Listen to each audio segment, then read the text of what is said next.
to check out this movie. My name is Lucas, and I have some recommendations for you. The first one is Down and Out in Beverly Hills. 1986, Bette Midler, Nick Nolte, Richard Dreyfuss, Little Richard, and Tracy Nelson, who was the girl on Seinfeld who looked like Jerry. Hey, George, and you must look exactly like Jerry. Nolte is down and out, and someone even makes off with his Benji dog. He sees a backyard pool and tries to take the big plunge, but Dreyfuss rescues him and takes him in, despite Midler's protests. Dreyfuss wants to help Nolte get back on his feet, but it's Nolte who teaches Dreyfuss a thing or two. In the process, Dreyfuss devolves into what could be seen as a precursor to his character in What About Bob? The house in the movie, 892 North Bedford in Beverly Hills, is right down the street from the house Bugsy Siegel was killed in, and the house Howard Hughes hit with his airplane.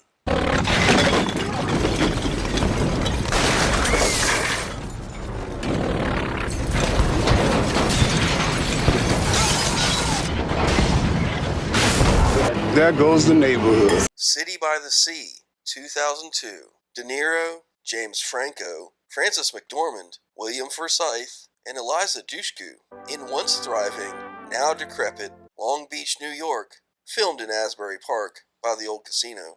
Young Franco is an addict who needs to get well. His friend attempts to score and pay later, and gets into an altercation with the dealer that doesn't end well. De Niro is Franco's estranged dad, who's dating Frances McDormand, and he's the cop who's investigating.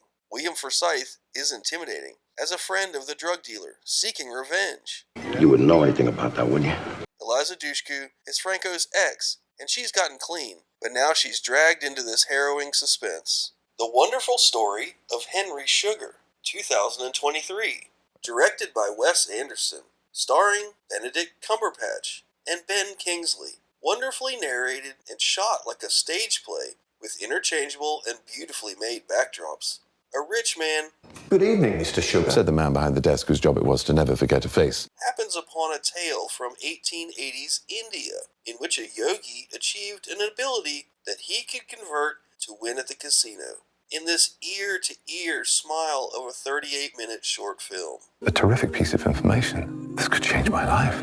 Humble Pie, 2007. Hubble Palmer plays a large young man who fails his driving test every 6 months. See you in 6 months, Tracy. Works in a grocery store, writes in his journal, and has aspirations.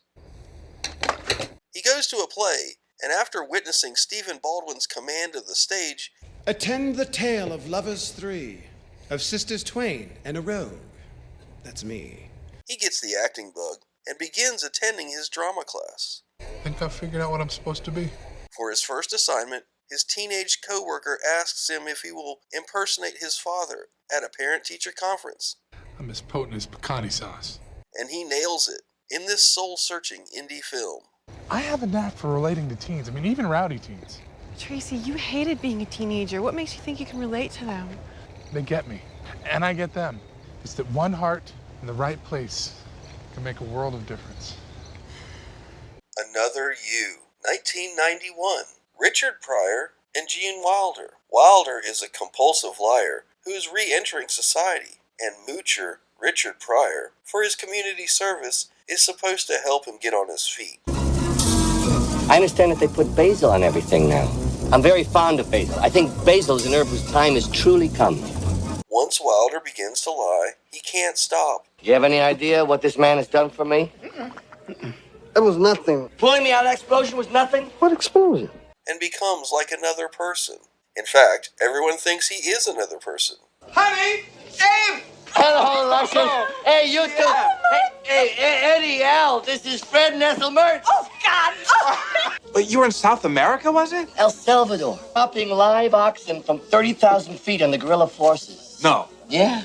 Live? That's right. Oxen? Yeah. Why live oxen? Because it hurts like hell when they land on you. Why do you think? Mercedes Rule is awesome as the wife.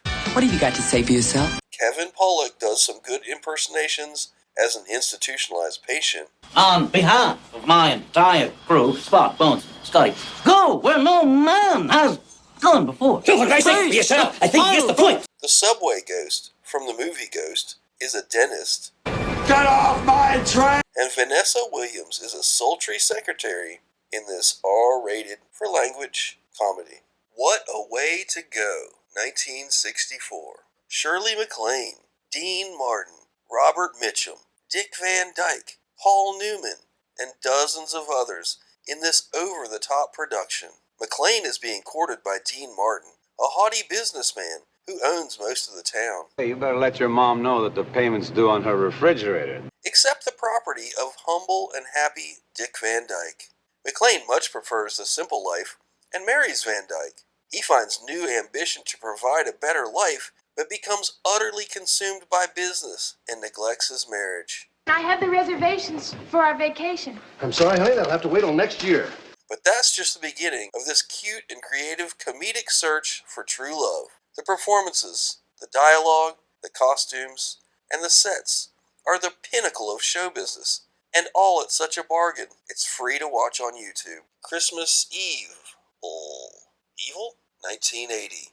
Late on Christmas Eve, a boy sees his mother and Santa, possibly his father dressed as Santa, with his face in the mistletoe, and it shatters his world.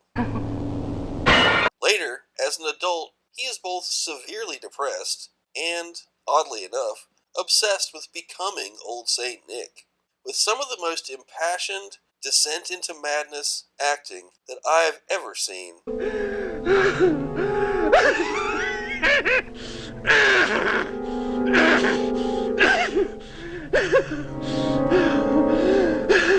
It's me.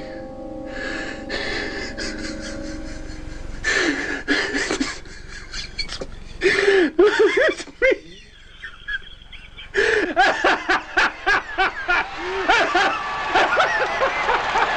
This B-movie, in all of its merriness, is like the twinkling Christmas star. You can't look away from him jingling all the way to lunacy. But if you're bad boys and girls, your name goes in the Bad Boys and Girls book, and I'll bring you something horrible.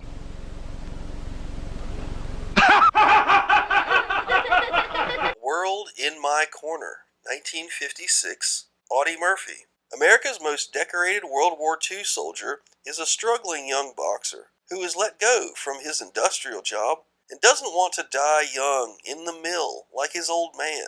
Long enough to work himself to death before he was 50. And for what? So he can pay rent on a room in a lousy joint over there? That ain't the way I want to live. He gets an opportunity to train and work at a rich man's compound, fancies his daughter, Barbara Rush, and refuses to take a dive. The boxing looks like they were punching hard, and everyone is a jerk to one another. Hello, no future. Why don't you go back to that pool room and slide down a cue stick? Stallone probably took a couple notes from this tale of a young man finding himself and fighting through adversity. This is a real rags to riches bit. From out of nowhere. Bang! He knocks over the top contender in his class. Now, he's ready for the champion. All right, boys, that's all. We got work to do here.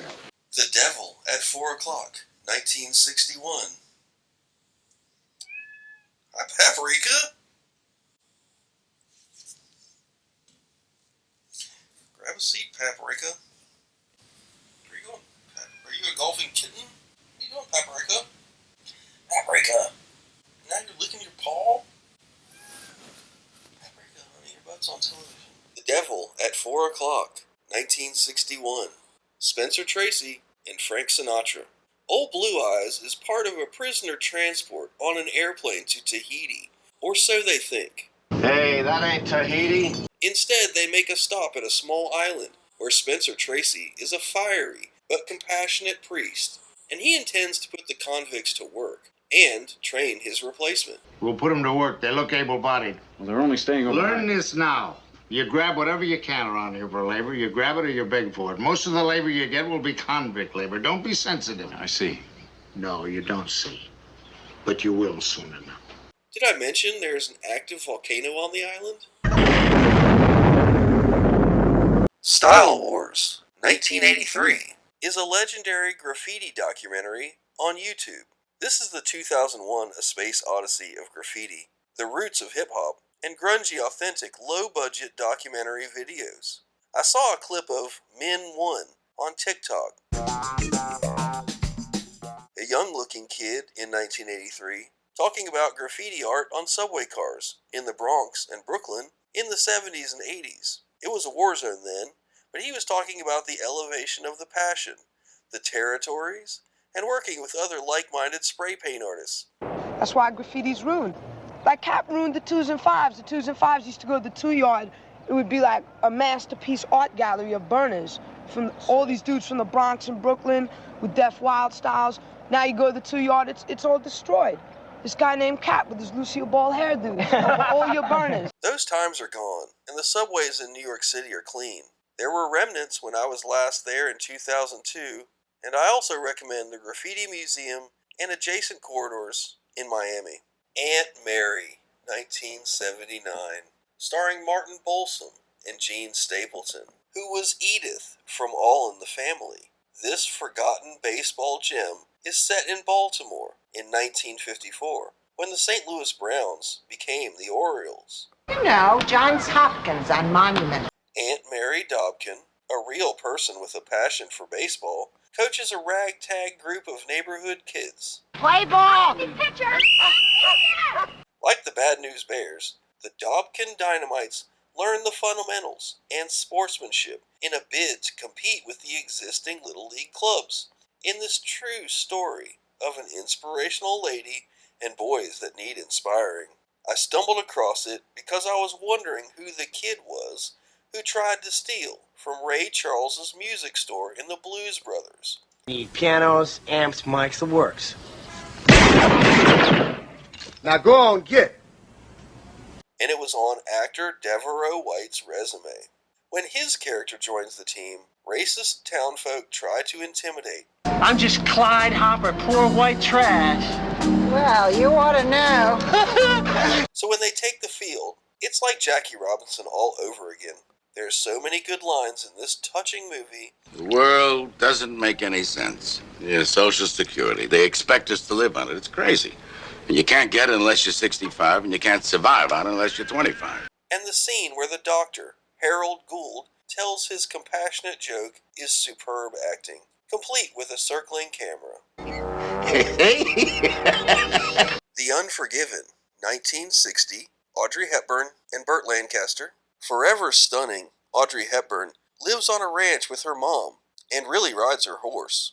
A one-eyed stranger, John Saxon, shows up with a saber and talks like he's the angel of death. I am the sword of God, fire and the vengeance, whereby the wrong shall be righted and the truth be told. Burt Lancaster and his cowboys return from Wichita with a piano for Mama. Some Indians show up and want to buy Hepburn, who they claim is one of them. In your house, woman, one of our women. Who told you this? Shy Charlie wears his papa's courting hat. I guess I'm too shy to come forward. Does your old man know you're here? Sure, he gave me his courting hat. Claims that you won't have any more use for it. And Hepburn seems into his proposal. I'm right here.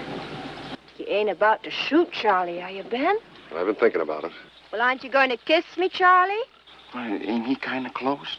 Well, you're going to kiss me, not him. Which drives protective Lancaster to swill from the jug. But there's underlying tension about Hepburn's beginnings, and everyone in this movie is insane. I ain't gonna die.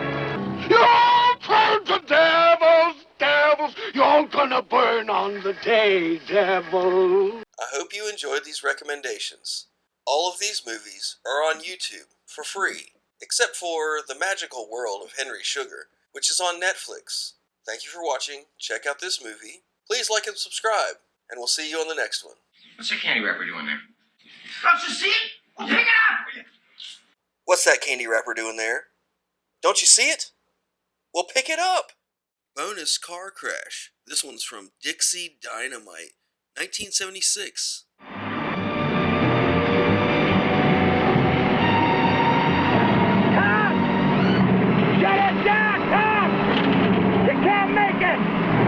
Look out!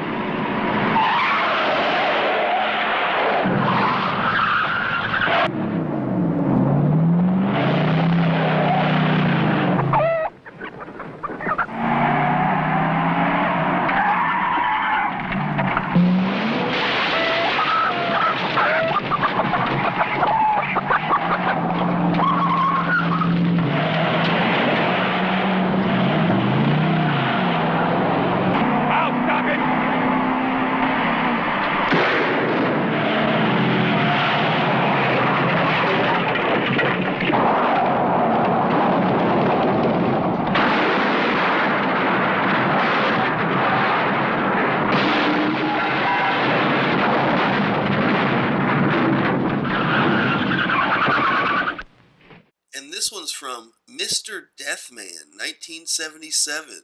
Baby, this gonna hurt me more than it does you.